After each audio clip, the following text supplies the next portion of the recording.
살아계신 주님, 오늘도 말씀을 들으러 온 청년들이 있습니다. 말씀을 들을 때 그 하나님의 선하심을 깨닫고 그 주님만을 바라보며 정말 그 말씀으로 살아가는 우리 청년들이 되게 하여 주시옵시고, 또 한 주 동안 힘들고 어렸던 모든 것 주님 앞에 내려놓고 나아갈 때 그 선하신 하나님의 말씀대로 회복하며 나아가는 우리 모두가 되게 하여 주시옵소서. 사랑이 많으신 예수님의 이름으로 기도드립니다. 아멘. 하나님은 선하시다라는 제목으로 오늘 말씀을 전하겠습니다.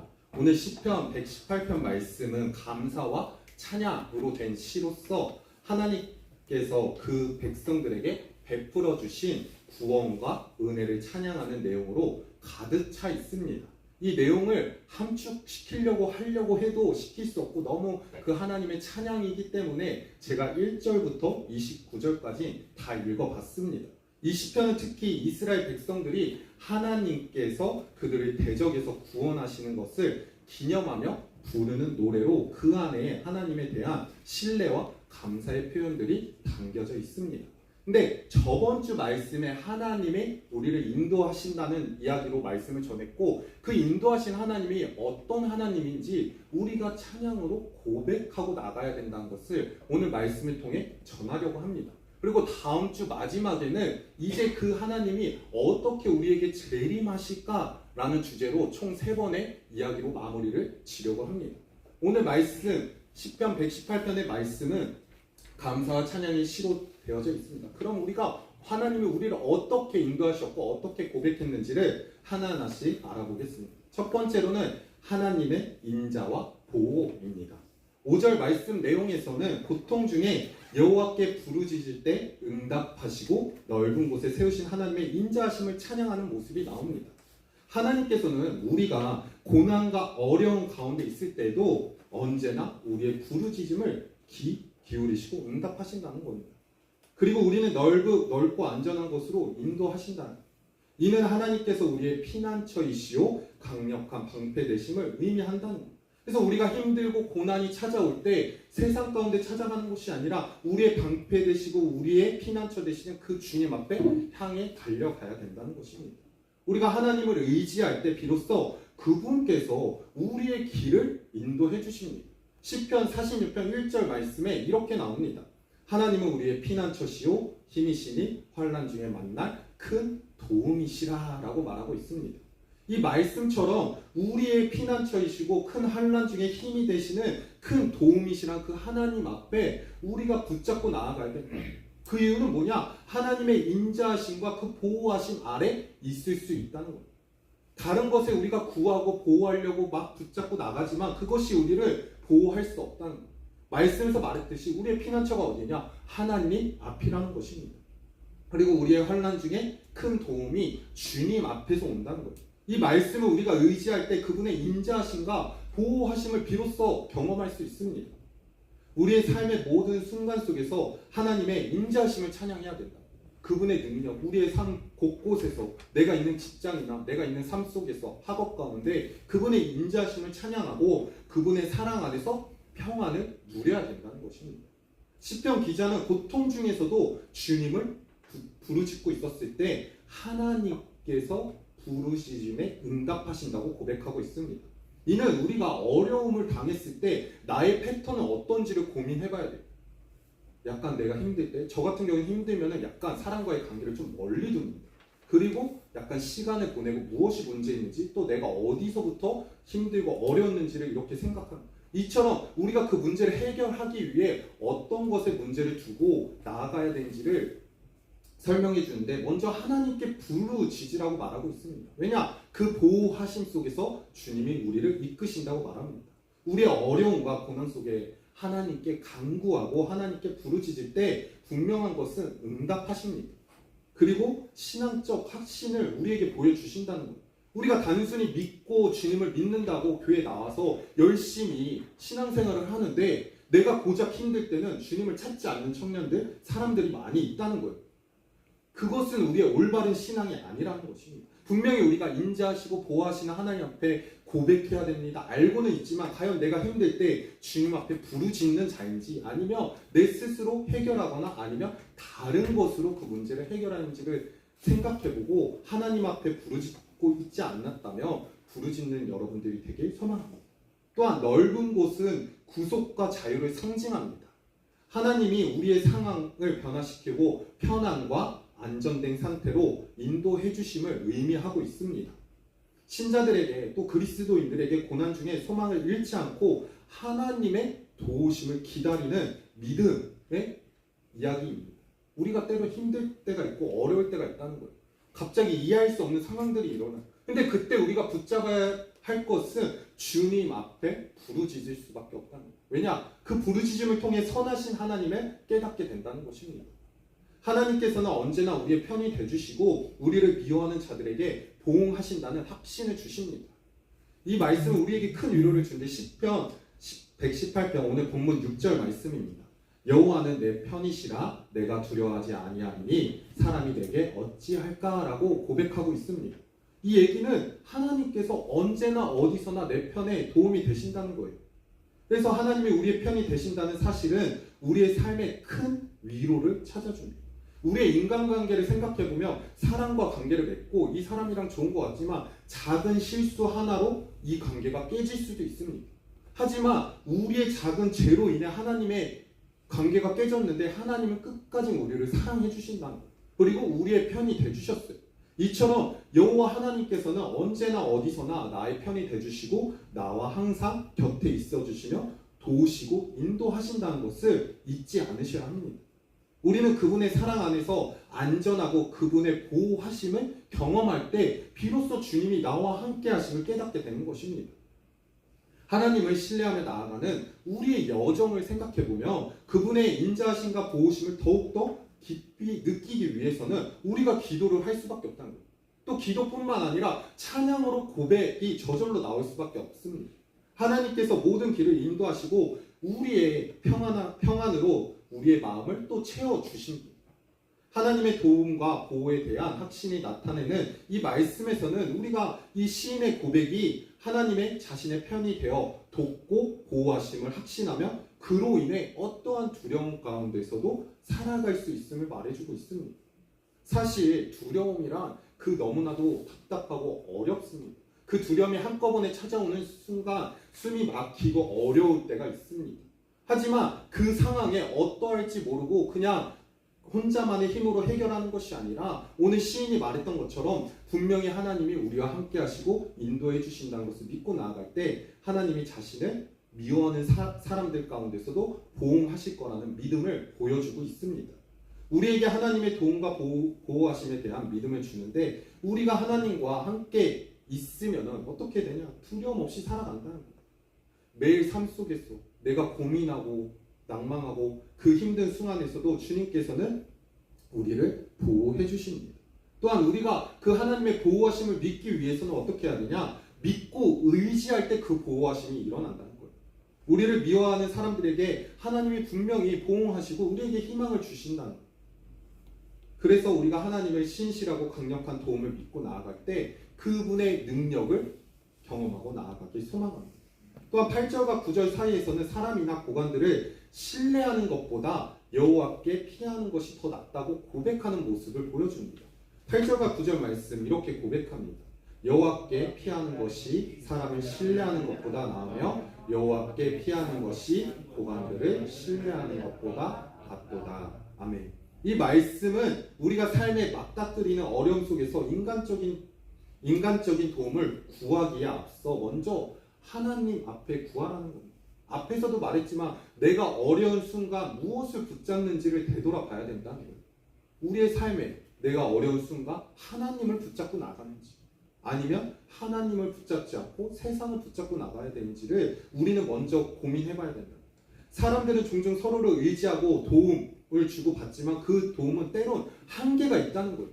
우리가 도와줄 수 있는 한계가 있고 그 한계를 넘었으면 그 사람의 필요를 채워주지 못합니다. 반면 하나님은 변함이 없으십니다. 영원하다는 거예요. 그 영원하신 하나님 앞에 우리가 끝까지 보호하심을 받고 나가야 된다는 것을 상기시켜주고 있습니다. 그러므로 우리의 삶의 중심에 하나님을 두고 그분의 인도하심을 구하는 것이 얼마나 중요한지를 이 시편 말씀에서는 얘기하고 있습니다. 또한 하나님의 인자가 영원함을 노래하며 그분의 하심을 경험하는 성도가 돼야 된다는 거예요. 기쁨과 감사의 표현으로 가득 차야 된다는 거예요. 내가 한 것 같지만, 내 능력으로 한 것 같지만 그것이 주님의 주신 기쁨이고 감사라는 것입니다. 그 인자신 영원하신 하나님께서 우리에게 주신 그 능력으로 말미암아 우리는 기쁨과 감사함으로 표현하며 나아가야 됨을 보여주고 있습니다. 이러한 경험을 통해 하나님을 더욱더 신뢰하며 그분의 보호하심 속에 평안을 누릴 수 있게 되는 것입니다. 하나님께 의지하는 삶을 살아가면 결국 그분의 인자와 사랑을 경험할 수 있게 되는 것입니다. 우리에게 하나님을 믿고 의지하는 것은 바로 중요합니다. 우리가 매주 나와 주님의 말씀을 듣습니다. 그리고 한 주를 살아가면서 큐티 하시는 분들도 있습니다. 하지만 그 말씀 시간과 말씀을 듣는 시간 말고도 하나님 앞에 인자하심과 보호하심을 주시는 그 주님을 기뻐하며 감사함으로 찬양하는 저와 여러분들이 되길 소망합니다. 그럼 두 번째로는 어떻게 되냐? 하나님의 권능과 승리입니다. 10절과 12절 내용을 요약해보면 대적들이 벌떼처럼 에워싸도 하나님의 권능으로 모두 태워 없으실 거라는 것을 믿고 있습니다. 우리의 수많은 적들이 있다는 거예요. 주님을 믿지 않는 그리스도인들을 당연히 우리가 구원하고 그들의 교회로 이끌어와야 합니다. 하지만 우리의 적이 있다는 거예요. 우리를 비방하고 그리스도인들을 흔들리게 하고 대적들이 벌떼처럼 에워싸도 하나님의 권능으로 그들을 태워 없애신다고 말하고 있습니다. 확신하는 시인의 믿음이 드러나 있다는 거예요. 왜냐? 하나님께서는 우리를 보호해 주셨거든요. 하나님은 언제나 어디서나 변하지 않으시며 이 대적들이 벌떼와 같이 우리를 에워쌀지라도 주님은 그들을 물리쳐 주신다는 것을 보여주고 있습니다. 그러므로 우리의 삶 가운데 우리의 삶에 어떤 어려움이 또 대적들이 다가오더라도 그분의 강력한 팔로 우리를 보호하시고 인도하시며 우리를 끝까지 그 인도하신 끝에 승리하게 하신다는 것입니다. 우리의 삶 속에 때로는 많은 어려움들과 도전들이 있습니다. 하나가 끝나면 이제 끝이구나 생각합니다. 하지만 그 문을 열고 나가면 또 다른 문이 있고 또 다른 길이 있다고 얘기했던 것처럼 우리의 삶에 어떠한 어려움들이 계속 일어납니다. 하지만 하나님께서 우리의 방패이시며 요새가 되시는 주님을 믿는다면 그분께서 우리를 도와주십니다. 아까 6절 말씀에서도 여호와는 내 편이시라 내가 두려워하지 아니하리니 사람이 내게 어찌할까라는 말씀처럼 하나님에 대한 믿음은 우리의 두려움을 이기게 하는 힘이 된다는 거예요. 그 두려움을 이길 수 있는 것은 나의 능력이 아니라 세상이 말하고 추구하건 돈, 권력, 명예가 아니라 바로 하나님이 내 편이라는 것만으로 내가 그 두려움을 이기며 나아갈 수 있게 되는 것입니다. 또한 시인은 문 나라가 나를 에워쌌으니 내가 여호와의 이름으로 그들을 끊으리로라 라고 고백하는 모습이 나옵니다. 이 말을 하면서 자신이 에워싸고 있는 적들을 여러 번 반복해서 얘기합니다. 성경에서 여러 번 반복한다는 것은 강조의 의미입니다. 똑같은 얘기를 여러 번 한다는 것은 강조이고 중요한 내용인데 이처럼 시인은 그들의 벌과 같이 나를 에워쌌지만 지금 가시덤불에 불같이 다 없어진다고 말하고 있습니다. 이는 하나님의 도움과 함께 자신을 에워싸고 있는 적들을 지금 파멸하게 될 것이라는 확신을 나타내주고 있습니다. 우리가 어려운 상황 가운데 하나님의 도움과 보호하심을 믿을 수 있는 것을 보여주고 있는 거예요. 우리가 어떻게 행동해야 될지 지금 시인이 고백하고 있는 것처럼 세상이 우리를 에워싸고 우리 벌떼같이 모여싸서 우리를 핍박할지라도 그 하나님의 도우심과 인자심으로 말미암아 우리는 결국 승리할 수밖에 없음을 깨닫게 해주시며 이 믿음으로 말미암아 그 적들 앞에서 우리가 무너지는 것이 아닌 하나님의 권능 즉 능력으로 말미암아 무너지는 것이 아닌 승리하게 된다는 것을 보여주고 있습니다. 13절 말씀처럼 이렇게 얘기합니다. 내가 나를 심히 밀쳐 넘어뜨려 하였으나 여호와께서 나를 도우셨도다 라고 말하고 있습니다. 즉 하나님의 선하심과 인자하심을 찬양하며 그분의 권능과 승리에 대한 감사의 마음을 전하고 있는 거예요. 결국 세상이 우리를 핍박하고 우리를 둘러싸고 있지만 그것이 우리에게 어려움을 주는 것 같지만 결국 하나님께서 우리의 편이시며 그로 말미암아 나를 심히 밀쳐 떨어뜨렸으나 여호와께서 나를 도우셨다고 말씀하시는 것처럼 하나님은 우리를 넘어뜨리는 모든 시도와 어려움 속에서 우리를 지키신다는 거예요. 세상은 우리를 넘어뜨립니다. 계속 낭망시킵니다. 계속 너는 루저야. 너는 잘못하고 있어. 넌 이 길로 살아가면 안 돼. 너의 기독교, 너의 주일에 모여서 뭐 하는 거야. 이런 욕들을 계속 한다는 거죠. 그리고 말도 안 되는 차별 금지법을 계속 통과시키면서 오히려 역차별적인 모습들을 보여주고 있어요. 하지만 그것이 우리를 넘어뜨리려는 것 같지만 하나님께서는 오히려 우리를 도우시고 좋은 길로 인도하신다는 거예요. 우리의 인생의 여정 속에서 수많은 역경들이 있습니다. 그러나 오늘 시편의 기자는 자기 자신이 경험했던 것처럼 하나님께서는 언제나 우리 곁에서 우리를 도우시고 힘을 주신다는 것을 잊어서는 안 됩니다. 그분의 도움을 경험할 때 우리는 결국 어떠한 일이 일어나냐? 참된 승리자가 되는 것입니다. 이러한 승리와 도움을 경험할 때 우리는 하나님께 더욱더 감사할 수밖에 없다는 것. 오늘 시편 118편 1절과 29절의 놀라운데 똑같습니다. 첫 번째 1절 말씀 우리 같이 한번 읽겠습니다. 너희는 여호와께 감사하라. 그는 선하시며 그의 인자하심이 영원하리로다. 아멘. 이처럼 지금 시편의 기자는 시작할 때부터 여호와께 감사하라. 그리고 그는 선하시며 그의 인자하심이 영원하다고 고백하며 마지막에도 똑같이 이렇게 끝납니다. 그 이유는 무엇일까요? 하나님의 감사할 수밖에 없다는 거죠. 하나님이 우리를 보호하셨고 권능으로 우리를 승리케 해주시며 그 선하신 인자하심이 영원하다는 것을 깨닫게 해주십니다. 하나님은 우리의 삶 속에서 어떻게든 역사하시고 어떻게든 도우실지를 날마다 우리를 바라보고 계십니다. 그래서 우리가 그분 앞에 신뢰할 수밖에 없으며 그분을 찬양할 수밖에 없음을 또 감사하라가 그냥 감사로 끝나는 것이 아니라 찬양으로 고백하라는 의미도 있습니다. 이처럼 우리가 너희는 여호와께 감사라는 것은 우리가 날마다 주님께 감사함을 표현하며 찬양으로 고백해야 된다는 것입니다. 결국 마지막 세 번째로는 어떻게 되냐? 하나님의 은혜와 감사라는 것입니다. 14절 말씀을 보면 이렇게 얘기합니다. 여호와는 나의 능력과 찬송이시요 또 나의 구원이 되셨도다. 아멘. 하나님께서 우리의 힘과 구원이 되신다는 고백이, 이 고백이 얼마나 놀라운지, 여호와는 나의 능력이시고 찬송이다 라고 그걸 나의 구원이 되셨다고 고백하는 것입니다. 많은 사람들이 우리를 욕하고 우리를 흔들리고 우리를 목사에게 구애지만 그 안에서 지금 하나님을 찬송하며 그분의 능력과 구원이 되셨다고 고백하고 있는 모습입니다. 이것이 그리스도인들에게 매우 중요한 메시지라는 거예요.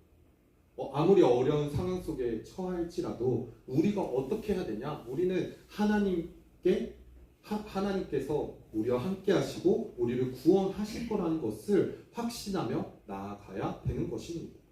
우리의 삶 속에서 하나님을 찬송하는 것은 우리의 믿음의 표현이라는 거예요. 우리가 믿고 있는데 그 주님 앞에 믿음으로 당연히 너희가 구원을 얻으리라 했지만 그 뒤에 행위적인 모습들이 나타나야 된다는 것입니다.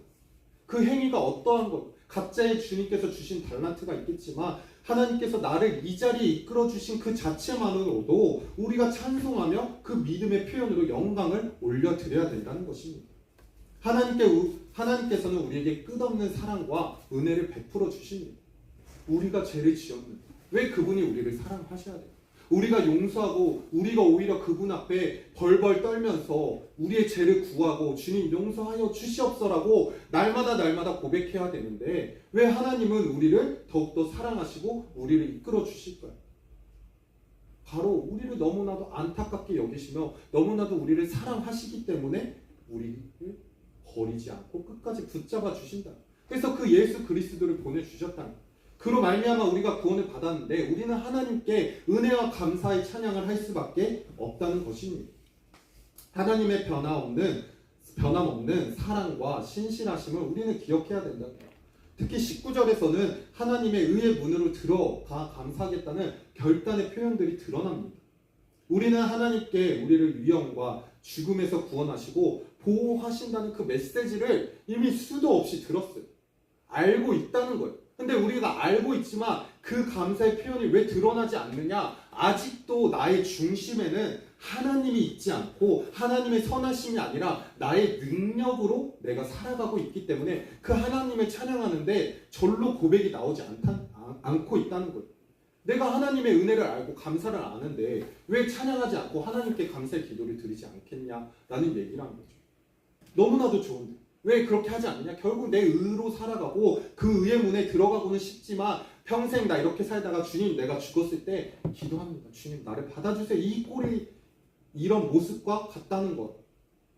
그래서 우리가 살아갈 때 하나님 앞에 감사와 은혜로 찬양하는 저와 여러분들이 되길 소망합니다. 하나님의 은혜와 자비를 깊게 체험하고 그 감사의 마음을 갖기를 바랍니다.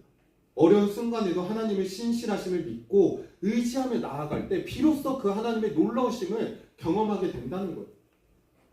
앞에서도 말했지만 계속 하나님의 인자하심과 보호하심, 그리고 권능과 승리, 그리고 결국 그 은혜와 감사의 찬양이 순서대로 나올 수밖에 없다는 거예요. 너무나도 감사하다는 거죠. 저번 주 임원 총회를 하면서 1년 동안 그 했던 계획들을 보니까 너무 감사하더라고요. 그리고 하나님 앞에 영광 돌릴 수밖에 없던 모습들이 너무나도 제 머릿속에 지나갔습니다. 이처럼 우리 한 해, 나의 한 해를 돌아보면서 하나님이 나에게 주신 은혜가 무엇인지를 깨닫고 그 깨달음으로 말미암아 내년을 준비해야 된다는 거예요. 나의 힘으로 하는 것이 아니라 주님 2024년 주님께서 우리를 붙잡아 주셨고 인도하셨습니다. 근데 나의 힘으로 하는 것이 아니라 하나님의 선하심으로 우리를 이끌어 달라고 고백하는 저와 여러분들이 되게 소망합니다. 그때 22절부터 24절에 버림받은 돌이 머릿돌이 되는 하나님의 놀라운 행적을 강조하고 있습니다. 이는 하나님께서 예기치 않은 방식으로 우리의 삶 가운데 개입하신다는 거예요. 우리를 위해 놀라운 일을 행하신다는 메시지를 담고 있습니다. 우리 22절부터 24절 말씀을 같이 읽겠습니다. 22절 건축자가 버린 돌이 여호와께서 행하신 것이요 우리는 기억한 바로다. 이 날은 여호와께서 정하신 것이라 우리가 즐거워하고 기뻐하리로다. 아멘. 이 말씀처럼 지금 우리가 봤을 때는 이해되지 못한다는 거예요. 그냥 건축자가 버린 돌, 쓰잘데기 없는 돌 같은데 그 돌이 모퉁이 돌이 된다는 것입니다. 건축의 모퉁이 돌은 중요한 구조물의 하나입니다. 건축할 때 모서리에 두고 그 돌로 인해서 건물이 무너지지 않게 하는 역할을 합니다. 이처럼 우리가 생각지도 못했던 일들이 일어나는데 그것이 우리가 봤을 때는 기이하고 이해하지 못하는 일 같지만 버려지는 것 같지만 하나님께서는 그것을 사용하시고 감사하게 기뻐하며 나아갈 수 있게 해주신다는 것입니다. 이로써 하나님이 정하신 날에 우리가 결국 즐거워하고 기뻐할 수밖에 없다는 것입니다. 우리는 하나님의 섭리와 계획 속에서 항상 소망을 가져야 된다는 거예요. 분명한 것은 여러분들도 신앙생활하면서 계속 느끼겠지만 내 뜻대로 되지 않을 때가 많습니다. 이해되지 않을 때가 너무 많습니다. 그것이 현실이고 그것이 우리의 삶이라는 거예요. 근데 그것이 이해되지 않고 하나님 앞에 아무리 기도하고 나아가도 주님은 그게 아니라고 막으신다는 거예요. 너무나도 제가 인스타를 많이 하는데 이번에 말씀을 보다가 너무 딱 떨어지는 말씀을 봤어요. 뭔가 막으시고 그 다음 길을 또 인도하신다는 거예요. 이것은 하나님이 오늘 말씀을 준비하면서도 하나님께서 분명하신 것은 내가 계획한 대로 되는 것이 아니구나. 하나님의 계획하신 속에 나는 그냥 사용되는 한 사람의 일꾼일 뿐이지 내가 하나님 나라를 위해 열심히 하는 건 당연하지만 나의 의가 드러나는 것이 아니라 하나님의 영광이 드러나야 되는 것이구나 라는 것을 깨닫게 됐습니다. 그래서 여러분들이 앞으로 신앙생활을 할 때 주님이 막는 것 같고 주님이 아무리 나를 답답하게 하고 왜 이 고난 가운데 있게 하시냐라고 생각이 들 때 주님께서는 그것을 막으시고 오히려 더 선한 길로 인도하신다는 것을 깨달았으면 좋겠습니다. 하지만 이해되지 않습니다. 우리의 생각할 때는 이해되지 않지만 분명히 24절에서 말했던 것처럼 이날에 여호와께서 우리를 즐겁게 하시며 기뻐 찬양하게 하신다는 것입니다. 이처럼 하나님의 행하신 일은 인간이 이해할 수 없는 초월적인 역할을 하시며 기적을 일으켜내십니다. 우리에게 경계심을 불러 일으킨다는 것. 분명히 인간의 생각으로는 맞는데 인간의 계획으로는 맞는 것 같은데 근데 하나님의 계획하심은 완전 반대라는 거예요. 이것을 경험하는 저와 여러분이 되길 소망합니다. 그 하나님의 계획하심과 섭리가 얼마나 놀라운지를 오늘 시편 저자는 고백하며 마지막에 하나님 앞에 감사함으로 그의 선하시며 그의 인자하심으로 영원하리로다 라고 고백하는 것처럼 우리의 삶 가운데 고백하는 여러분들이 되길 소망합니다. 이 날은 하나님이 정하신 날입니다. 앞으로도 모든 날은 하나님께서 정하신 날이라는 것. 우리가 그날에 기뻐하고 즐거워할 수 있는 자가 되길 소망합니다. 남들은 주님 앞에 말씀드리고 그 말씀을 살아가다 주님 막은 것 같지만 낙심하여 떨어져서 주님을 믿지 않고 떠나서 낭망하여 살아가는 것이 아니라 그 믿음으로 막았지만 더 좋은 길로 인도하심을 믿고 그 날에 기뻐하고 즐거워하는 자가 되길 소망합니다. 그것이 우리가 하나님이 주신 기쁨이며 감사함으로 그분 앞에 인자하시고 선하신 주님을 믿는 것이라고 오늘 저자는 말하고 있습니다. 이처럼 우리가 이번 한 주 살아갈 때 앞으로 맞이하는 2025년 가운데도 그 주님만을 바라보고 나아가는 저와 여러분들이 되길 축복합니다.